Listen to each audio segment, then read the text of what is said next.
성도 여러분, 안녕하십니까? 오늘도 교과를 통해서 여러분과 함께 대면하게 된 것은 큰 기쁨이라고 생각합니다. 오늘은 저희가 교과의 제8과를 공부해 보도록 하겠습니다. 그 전에 여러분 안교 활동반에서 다시 한번 지난주에 저희가 경험했던 선교 활동들을 점검할 수 있게 되기를 간절히 바랍니다.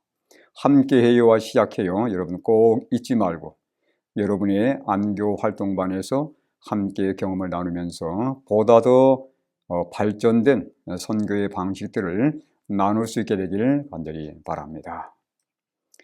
오늘 제8과입니다. 제목은 도움이 필요한 이들을 위한 선교란 제목입니다. 각 소지를 보시면 일요일 소지는 친구들의 믿음, 월요일은 오직 그리스도의 방법으로, 화요일은 이민자와 난민, 수요일은 상처받은 사람들을 돕기, 목요일은 더 큰 사랑입니다.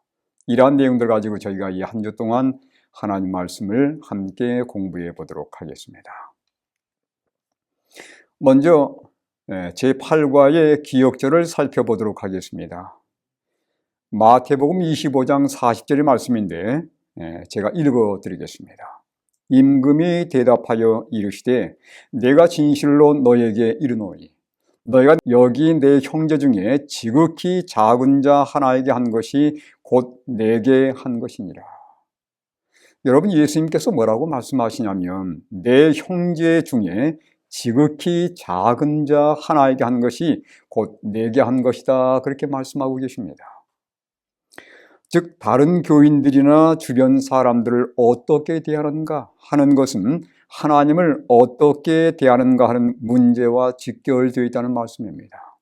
우리는 말과 때로는 표정으로 또는 우리의 행동을 통해서 교인들과 타인들을 어떻게 대하고 있습니까? 우리는 마치 그들을 예수님 대하듯이 하고 있는지요? 여러분, 마치 예수님을 대하듯이 우리의 형제들을 대하고 그리고 우리의 이웃들을 대한다면 우리는 그들에게 훨씬 더 하나님 말씀을 증거할 수 있는 보다 더 많은 기회들을 갖게 될 것입니다. 오늘 우리에게 주어진 기억절은 어디에서 인용된 말씀이냐면 예수님께서 마태복음 25장의 세 가지 비유 가운데 한 비유에서 우리에게 제시된 말씀입니다. 여러분이 아시는 것처럼 마태복음 24장은 예수님께서 이 세상에 오실 날이 참으로 임박했다는 여러 가지 징조들을 제시한 말씀입니다. 그리고 저는 마태복음 25장에 예수님께서 재림을 위해서 어떻게 준비할 것인지 세 가지 비유를 통해서 말씀하는데, 첫 번째 비유가 열처녀의 비유입니다. 두 번째 비유는 달란트의 비유이고, 세 번째 비유가 오늘 기억절이 인용된 양과 염소의 비유입니다. 여러분, 열처녀의 비유의 핵심은 무엇입니까? 성령 충만을 통한 품성의 변화를 우리에게 제시하고 있습니다.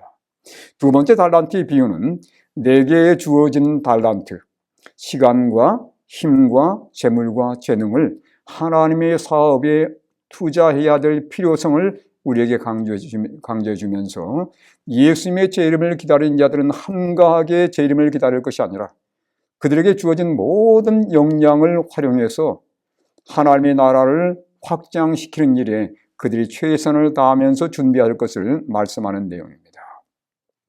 뿐만 아니라 우리 주변 사람들을 예수님께 어떻게 인도할 것인가, 그들이 예수님을 만날 수 있는 그 길은 우리가 그들의 필요를 채워주고 그들에게 하나님 말씀을 전할 수 있는 기회를 찾는 것입니다. 우리의 마음속에 이기심을 제거하고 정말 이타적인 마음으로 하나님의 사랑을 그들에게 나타내면서 그들에게 사랑으로 봉사한다면 여러분, 그것처럼 예수님의 재림을 위한 가장 좋은 준비가 어디에 있겠습니까?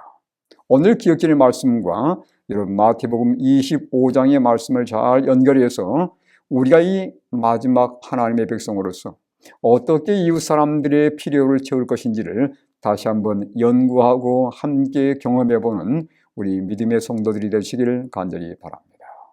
우리가 하나 잊지 말 것은 육신적으로 병들고 정신적으로 고통당하는 사람들은 언제나 우리 주변에 있다고 하는 사실입니다.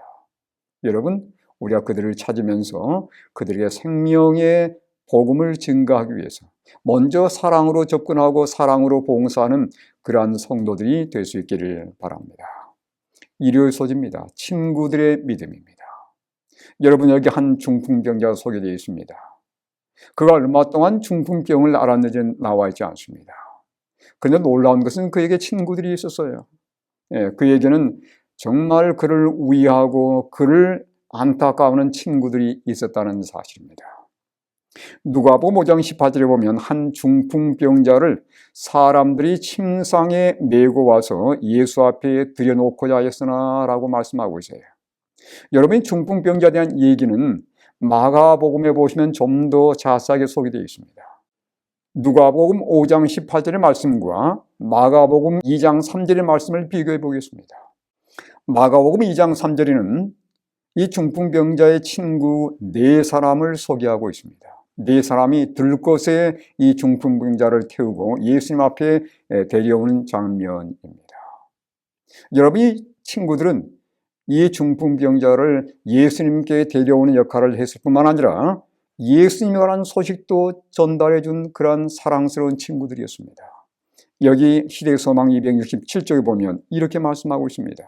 중풍병에 걸린 사람은 속수무책이었다.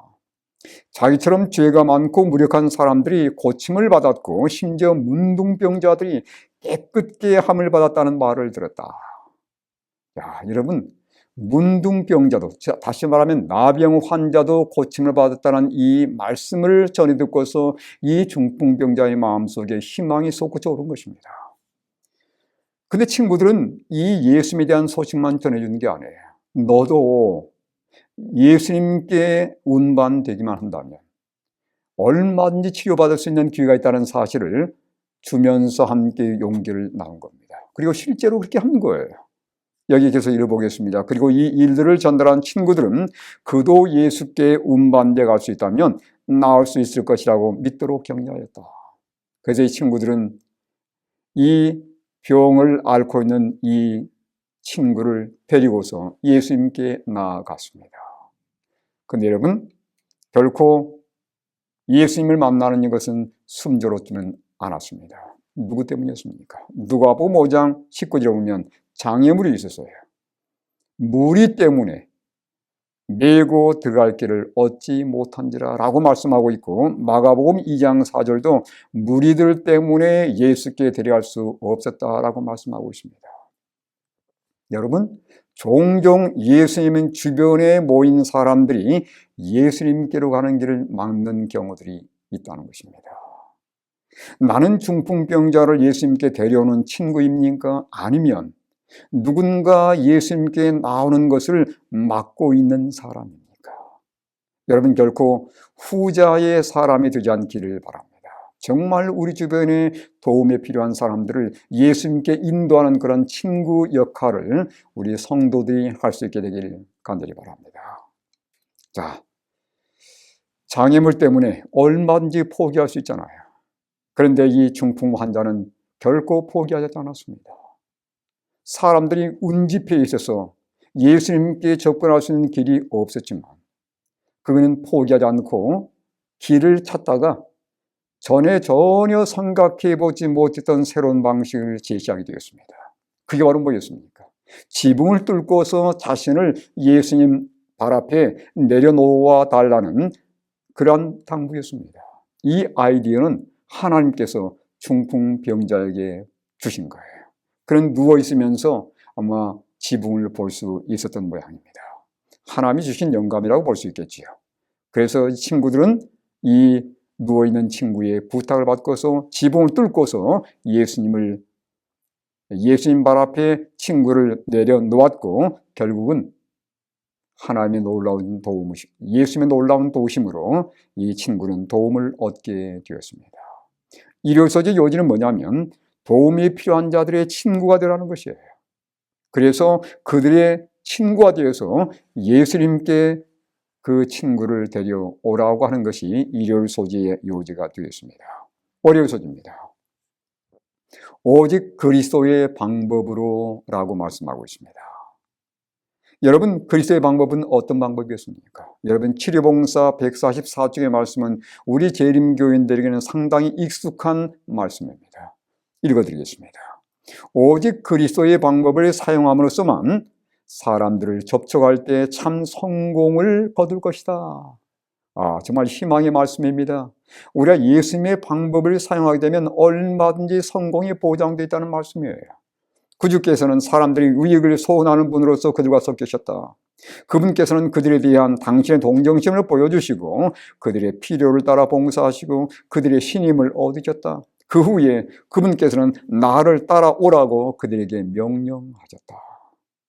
여러분, 여기 예수님께서 하셨던 방법을 단계별로 살펴보도록 하겠습니다. 첫 번째 방식은 뭐겠습니까? 사람들과 섞였다는 것이에요. 네, 예수님은 섞이셨습니다. 근데 예수님의 섞인 동기가 있습니다. 유익을 주기 위해서 섞였다는 거예요. 그들과 함께 먹고 마시면서 그들의 수준으로 내려가기 위한 것이 아니었고, 그들과 타협하기 위한 것이 아니었고, 그들을 예수님께 이끌기 위한, 정말 그들에게 유익을 주고자 하는 그런 마음으로 섞였다는 것입니다. 두 번째입니다. 동정심을 보여줬다는 거예요. 그들을 진정 불쌍히 여기는 마음, 마음과 그들에게 도움이 되고자 하는 그런 마음 가지고 예수님께서 그들에게 접근했다는 내용이지요. 세 번째입니다. 필요를 채워줬다는 거예요. 예수님께서는 그들의 필요를 다 아셨습니다. 그들의 삶에 뭐가 필요한지 예수님은 아시고 그들의 필요를 온전히 채워주실 수 있었습니다. 그렇게 되었을 때 사람들은 마음을 열고서 예수님에 대한 신뢰를 갖게 되었고 친분 관계가 형성이 된 거예요. 그 다음에 예수님께서 그들에게 뭐라고 말씀하냐면 바로 나를 따르라고 말씀을 하셨습니다. 다시 말하면 이런 단계를 거치게 될 때에 우리는 그들을 예수님께 쉽게 인도할 수 있다는 말씀입니다. 섞이고 동정심을 보여주고 그들이 필요한 것이 당면 과제가 무엇인지를 보면서 그 필요를 채워주는 겁니다. 그리고 네 번째, 그들과 함께 친분 관계가 형성되게 되면 우리는 얼마든지 그들을 예수님께 쉽게 인도할 수 있다는 사실입니다. 우리는 예수님의 생애를 보면서 특별히 요한복음을 첫 몇 장을 보게 되면 예수님께서는 사람들의 필요를 분명히 아시고 그 필요를 채워주심으로 정말 그들에게 신임을 얻으시는 장면들을 볼 수 있는데, 첫 번째 요한복음 2장에 보면 물로 포도즙을 만들어준 사건입니다. 여기서 예수님은 사회적인 필요를 채워주셨고, 요한복음 3장에 니고데모에게 예수님께서 거듭남을 강조하면서 영적인 필요를 제시해 주셨습니다. 요한복음 4장에서는요, 사마리아 여인을 만납니다. 이 여인은 정말 외로운 여인이었어요. 남편의 사랑도 받지 못하고 이웃 사람들의 소문 때문에 함께 할 수 없는 그런 외로운 여인이었는데 예수님은 그들의 정신적인 필요를 채워주셨습니다. 요한복음 5장에서는 38년 된 병자를 예수님께서 치료해 주심으로 그의 신체적인 필요를 공급해 주셨고, 요한복음 6장에서는 오병이어의 기적을 통해서 하루 종일 먹지 못하고 굶주린 사람들에게 예수님은 생리적인 필요를 채워 주셨습니다. 예수님은 필요를 아시고 그 필요를 채우시는 명수라는 사실을 볼 수 있습니다. 우리가 이렇게 하나님께 지혜를 구하면서 그들의 필요를 깨닫고 그 필요를 우리가 능히 채워줄 수 있다면 우리도 많은 사람들을 예수님께서 하셨던 것처럼 주님께로 또 생명의 길로 인도할 수 있게 될 것입니다. 화열소지입니다. 이민자와 난민입니다. 여러분, 우리가 보통 잘 한국 사회에서는 보기 힘든 그러한 사람들입니다만 여러분, 세계적으로 많은 이민자들이 있고 난민들이 있습니다. 여러분, 한때 예수님도 난민이었습니까? 그렇습니다. 마태복음 2장 13절 14절에 보면 예수님도 헤롯의 살해 위협을 피해서 애굽으로 한때 피신한 적이 있었습니다. 애굽에서 난민이 된 거예요. 그런데 다행스럽게도 동방박사들이 예수님께 바친 황금과 유향과 몰약으로 그 애굽에서 생활을 할 수 있었다고 영감이 그런 말씀하고 있습니다. 시대의 소망 65쪽의 말씀입니다. 이스라엘 백성들을 위하여 하늘로부터 만나를 내리시고 기근의 때에 엘리야를 먹이신 분께서 마리아와 아기 예수를 위하여 이방 나라에 피난처를 준비하셨다. 주님께서는 이방 나라의 박사들이 가져온 예물을 통하여 여기 나와 있습니다. 애굽으로 가는 여행과 타향에서 우거하는 데 필요한 재정을 마련해 주셨다. 예수님은 난민이셨지만 그때 재정적으로 도움을 얻을 수 있었습니다. 그런데 여러분, 재정만이 아니에요. 여러분, 그곳 다른 문화권에서 사는 것은 얼마나 힘든 일입니까? 언어가 다르고 풍습이 다르고 문화가 다른 그곳에서 생활하는 것은 결코 쉽지 않은 일입니다. 여러분, 우리 주변에 그런 사람들이 꽤 있습니다. 왜 이민자와 난민이 발생할까요? 첫 번째는 정치적인 갈등 때문에 그렇습니다. 두 번째는 경제적인 이유 때문입니다. 세 번째는 종교적 신념 때문에 그렇지 않겠습니까? 네 번째는 전쟁과 죄 때문에 자기 나라를 떠나서 다른 나라로 갈 수밖에 없는 그런 많은 사람들이 있습니다.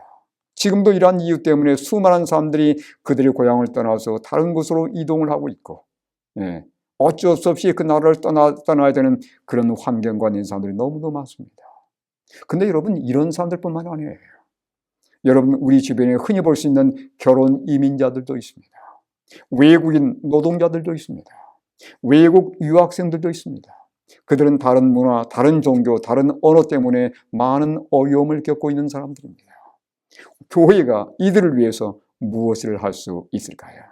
우리가 조금만 관심을 기울이면 얼마든지 우리 주변에서 이런 사람들을 만날 수 있고, 우리는 교회로서 이들에게 얼마든지 필요한 도움을 제공할 수 있는 것입니다.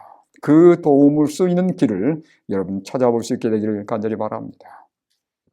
여러분, 나그네에 대해서 하나님께서는 구약 성경에 이렇게 지시하셨는데, 신명기 10장 19절의 말씀입니다. 너희는 나그네를 사랑하라. 전에 너희도 애굽 땅에서 나그네 되었습니다. 과거에 우리도 나그네였다는 사실을 기억하면서 나그네 된 사람들을 도우라고 성경은 말씀하고 있어요. 레위기 23장 22절의 말씀입니다. 너희 땅에 곡물을 벨 때에 딱 반 모퉁이까지 다 베지 말며 떨어진 것을 줍지 말고 그것을 가난한 자와 거류민을 위하여 남겨두라. 나는 너희의 하나님 여호와이다. 먹을 것을 특별히 배려하도록 하신 말씀입니다.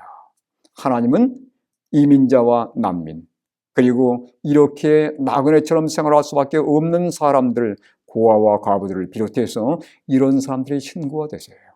여러분, 그런 분들에게 우리가 사랑의 손길, 도움의 손길을 뻗어대지 않겠습니까?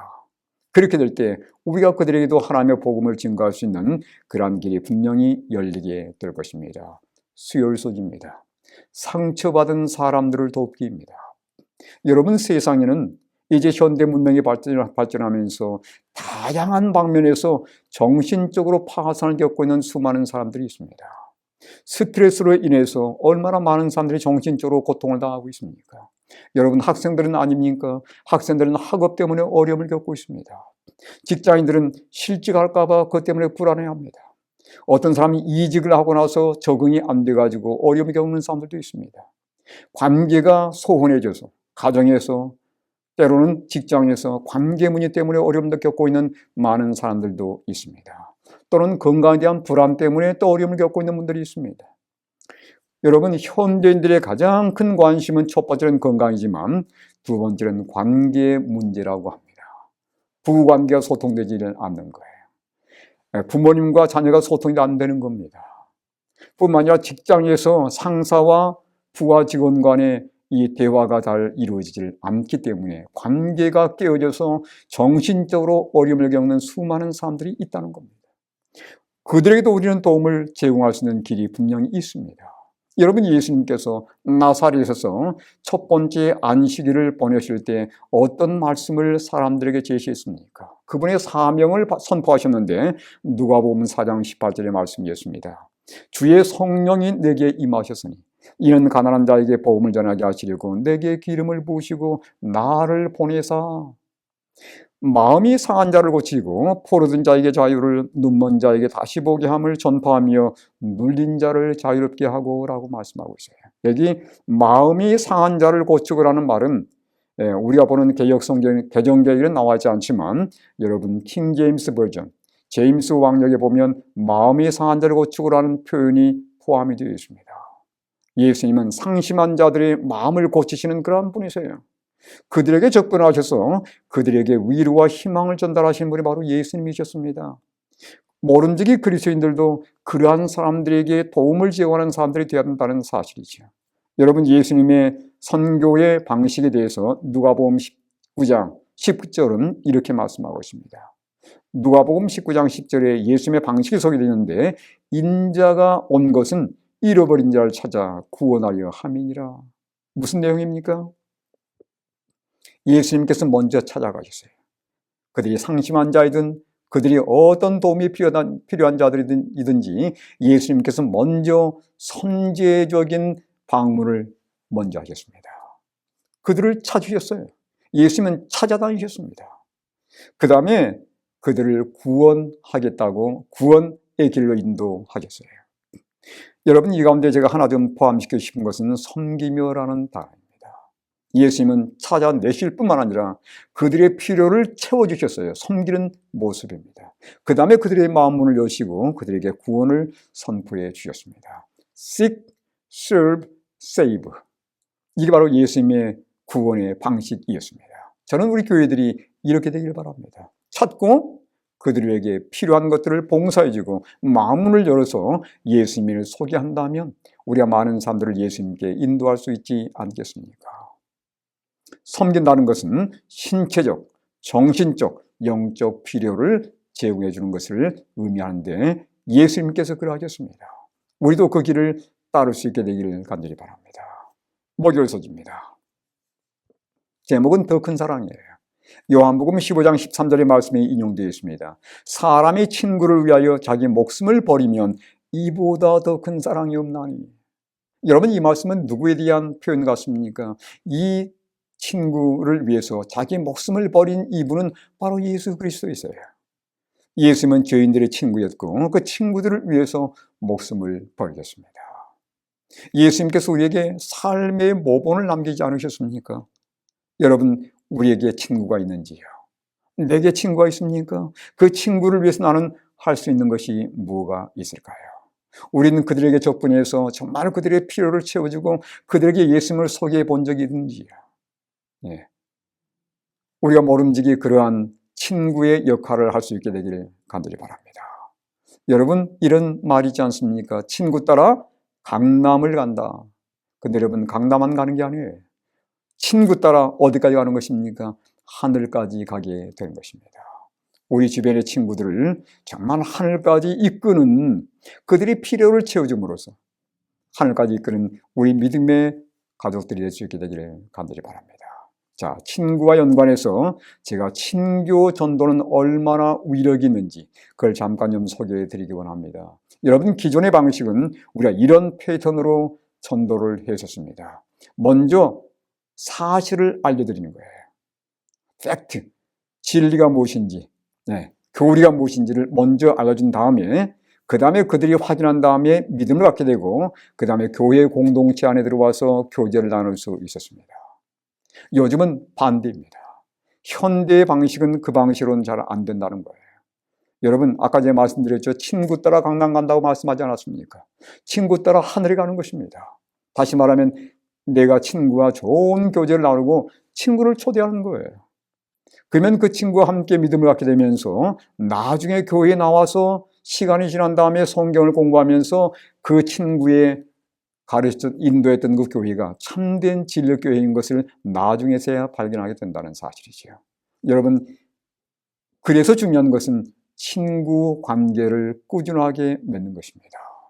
그 친구를 자주 돌아보는 것입니다. 그들에게 더 많은 관심을 쏟는 것을 말합니다. 그들을 위해서 기도하는 것입니다. 그리고서 그들을 우리가 교회를 초대한다면, 또 믿음 가운데 초대한다면 그들이 나와 함께 교회에 나오면서 나중에서 성경을 공부하고 예수님을 개인의 구주로 받아들이게 되는 것이에요. 여러분, 그래서 맥가브란, 교회 성장학의 아버지라고 하는 맥가브란은 이런 표현을 썼습니다. 읽어드리겠습니다. 기독교인들이 60 내지 90%가 친구나 친척에 의해서 교회로 인도되었다.